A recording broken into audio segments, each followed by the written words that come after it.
तुम्हाला माहिती आहे का? तुम्ही सुद्धा नेहमीचे पनीरचे तेच-तेच पदार्थ खाऊन कंटाळला आहात का? तर मग एकदा माझ्या या पद्धतीने अगदी हॉटेल, ढाबा, रेस्टॉरंटमध्ये मिळतो असा चीझी पनीर घोटाला नक्की बनवून पहा. अशा पद्धतीने जर तुम्ही पनीर बनवलत ना, तर बाकीच्या पनीरच्या भाज्या किंवा रेसिपीज बनवून खाणं विसरून जाल, इतकी चवीला भन्नाट लागते. आणि या पनीरच्या भाजीसोबत तुम्ही पावसुद्धा खाऊ शकता. पावासोबत सुद्धा अप्रतिम लागते. त्यासाठी सर्वात आधी गॅसवर पॅन गरम करायला ठेवलाय. पॅन गरम झाला की यामध्ये 2 चमचे तेल घालायचं आणि 1 क्यूब बटर घेतलं. तेल घातल्यानंतरच बटर घालायचं म्हणजे बटर करपत नाही. जर तुम्ही तेलाव्यतिरिक्त फक्त बटर वापरलं तर बटर लगेच करपू शकतं. तर इथे पहा बटर पूर्णपणे वितळले, गरम सुद्धा झाले. आता यामध्ये अर्धा चमचा जिरे घालायचे. जिरे छान फुलले, तडतडले की इथे मी 4 हिरव्या मिरच्या बारीक चिरून घेतल्या आहेत त्या घालायच्या आणि एक मोठा कांदा बारीक चिरून घेतलाय तो घालायचा. आणि आता कांद्याला हलका गुलाबी रंग येईपर्यंत कांदा तर परतून इथे घ्यायचा. पहा कांदा मी हलका गुलाबी रंग येईपर्यंत परतून घेतला आहे. आता यामध्ये एक मोठा चमचा आलं लसूण पेस्ट घालायची आणि आता आलं लसणाचा कच्चेपणा जाईपर्यंत कांद्यासोबत ते सुद्धा परतून घ्यायचं. गॅसचा फ्लेम मीडियम टू लो ठेवायचा आहे. तर इथे पहा आलं लसणाचा कच्चेपणा जाईपर्यंत कांद्यासोबत छान असं सर्व साहित्य मी भाजून घेतलं आहे. त्यानंतर आता यामध्ये इथे मी एक मोठा टोमॅटो बारीक चिरून घेतलाय तो घालायचा आणि आता टोमॅटो सुद्धा छान मऊसूद होईपर्यंत सर्व साहित्यासोबत भाजून घ्यायचा. आता टोमॅटो छान मऊसूद होईपर्यंत भाजून होतोय तोपर्यंत आपण इथे पनीर मॅश करून घेऊया. तुम्ही या ठिकाणी पनीर खिसून सुद्धा घेऊ शकता. त्यासाठी इथे मी 100 ग्रॅम पनीर घेतलं आहे, मॅशर घेतलाय. आता मॅशरनी हे पनीर आपण मॅश करून घेऊयात. जर तुम्हाला मॅशरची लिंक हवी असेल, तर डिस्क्रिप्शन बॉक्समध्ये मी दिली आहे, तिथून तुम्ही हे घेऊ शकता. जर तुम्हाला अशा पद्धतीने पनीर मॅश करून किंवा खिसून घ्यायचं नसेल, तर हाताने सुद्धा मॅश करून तुम्ही घालू शकता. तर इथे पहा सर्व पनीर मी मॅश करून घेतलं आहे. मॅशरमध्ये जे पनीर शिल्लक होतं ते सुद्धा मी काढून घेतलं आहे.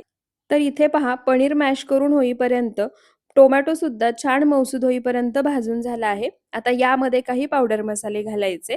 त्यासाठी इथे मी एक छोटा अर्धा चमचा हळद घेतली आहे ती घालायची, अर्धा चमचा गरम मसाला, 1 चमचा धनेपूड, अर्धा चमचा जिरेपूड, एक मोठा चमचा पावभाजी मसाला आणि या पनीर घोटाळ्याला रंग छान यावा यासाठी इथे मी वापरणार एव्हरेस्टची आहे कश्मीरी लाल रेड चिली पावडर.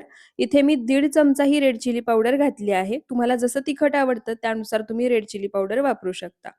त्यानंतर यामध्ये थोडंसं पाणी घालायचं आणि आता पाण्यासोबत हे मसाले आपल्याला पावडर मसाल्यांचा कच्चेपणा जाईपर्यंत आणि छान तेल सुटेपर्यंत परतून घ्यायचे आहेत. तर इथे पहा पावडर मसाल्यांचा कच्चेपणा जाईपर्यंत आणि छान तेल सुटेपर्यंत सर्व मसाले परतून झाले आहेत.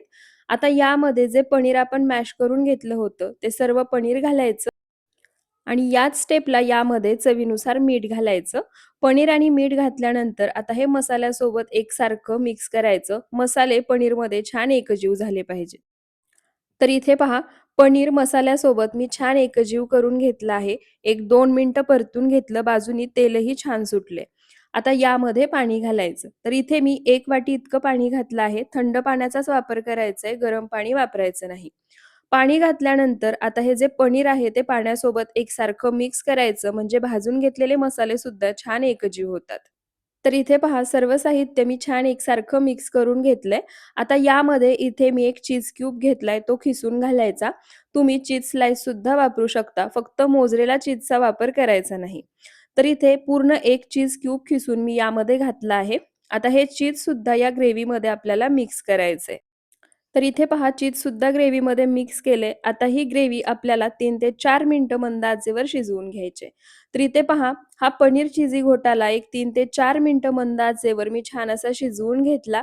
तुम्ही याला बाजूनी तेल पाहू शकता किती छान सुटलं आहे आणि दिसायला जितका हा चिझी पनीर घोटाला भारी दिसतोय ना, चवीला याहीपेक्षा भन्नाट झाला होता. त्यामुळे तुम्ही एकदा नक्की बनवून पहा. मस्त गरमागरम फुलके, रोटी, नान, चपाती, भात किंवा पावासोबत सुद्धा सर्व्ह करू शकता. ब्रेडसोबत सुद्धा उत्तम लागतो, नक्की ट्राय करा.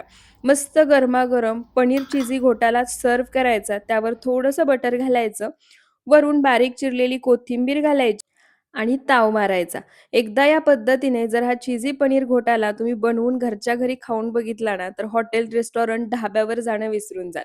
रेसिपी व्हिडिओ आवडला असेल तर जास्तीत जास्त शेअर करा, एक लाईक करा आणि चॅनलला सबस्क्राईब नक्की